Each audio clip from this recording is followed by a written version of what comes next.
Hello, नमस्कार.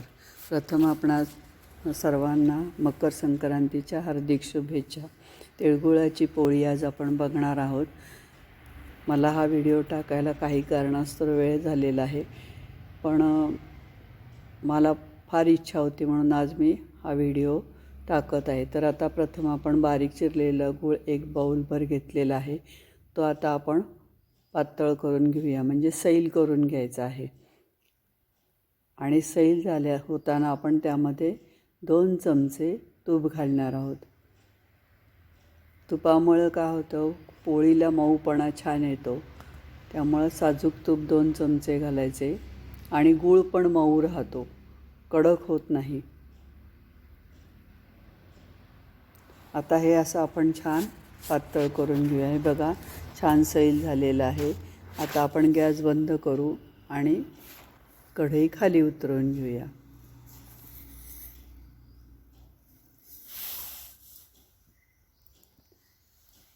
आता त्यामध्ये आपण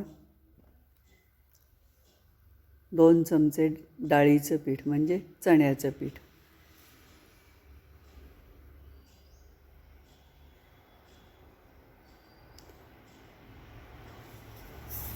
1 चमचा तांदूळ पीठ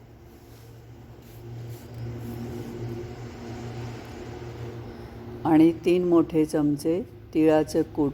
तीळ भाजून घेऊन कूट करून घेतलेलं आहे, हे 3 चमचे घालायचे आहे. आणि हे आता आपण सगळं मिक्स करून घेऊयात.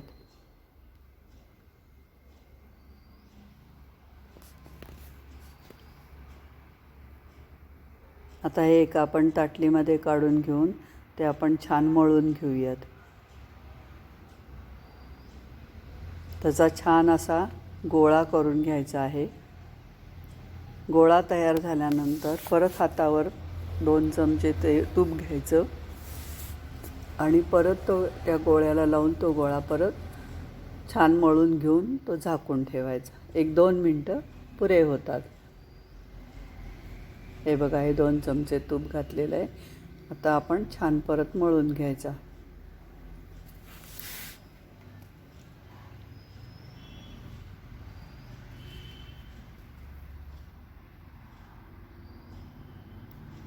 फार वेळ झाकून ठेवावा लागत नाही, 2 मिनटं चिकार होतो.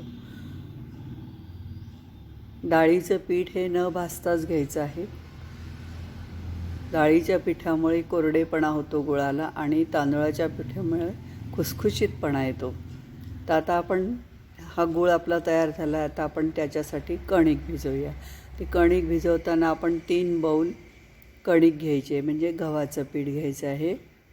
तुम्ही कोणत्याही भांड्याने घ्या, वाटीनं घ्या किंवा भांड्यानं घ्या किंवा पेल्यानं घ्या, 3 भांडी घ्यायचं आहे.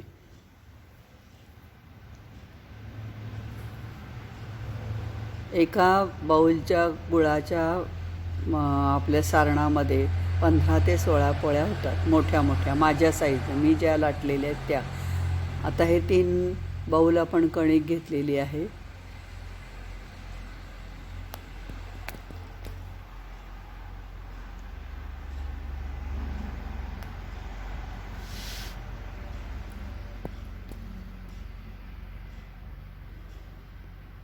त्यामध्ये 1 बाऊल म्हणजे 1 वाटी आपण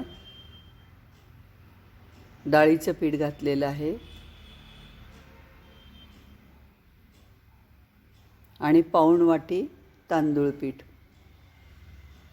अर्धी वाटी तेल. कोणतंही तेल वापरा, तूप वापरायचं नाही, तेलच वापरायचं, कारण तेला मऊपणा राहतो.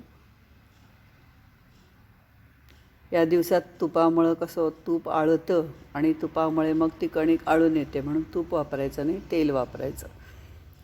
आता हे छान आपण मिक्स करून घ्यायचं आणि जेवढा घट्ट गोळा आपल्याला मळता येईल तेवढा घट्ट गोळा आपण थोडं थोडं पाणी घालून तो घट्ट गोळा मळून घ्यायचा आहे.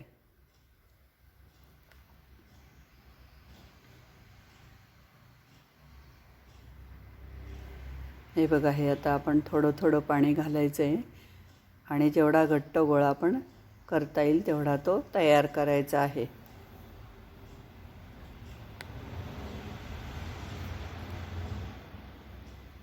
अतिशय सुरेख आणि खुसखुशीत, कडकपणा येत नाही, खुसखुशीत पोळी होते आपले. त्यामुळे या प्रमाणाने जर तुम्ही पोळी केलीत तर अतिशय सुरेख आणि छान, तुम्हाला खातानासुद्धा आल्हाददायक वाटेल.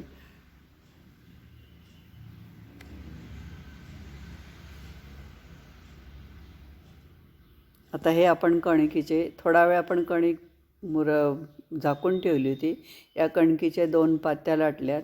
तसेच मधलं ज्या गुळाची 1 पाती ती मध्ये घालायची आणि दोन्ही बाजूनी कडा न बंद करता ती कणिक आपण आता ती पोळी लाटायची. हळूहळू हलक्या हाताने पोळी लाटायला सुरुवात करायची. हे बघा, ह्या कडा आपण बंद केलेल्या नाहीत. हलक्या हाताने आपण ही पोळी लाटून घेऊयात.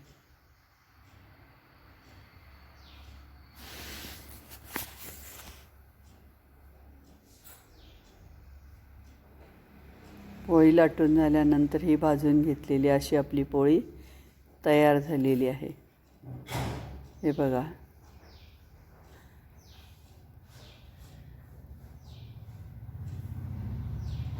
ही छान अशी पोळी तयार झालेली आहे. या एका बाऊलच्या गुळामध्ये 15 ते 20 पोळ्या आपल्या तयार होतात. या अशा सुरेख आपल्या पोळ्या तयार झालेल्या आहेत. गूळ संपला, पण थोडीशी कणिक शिल्लक राहिलेली आहे.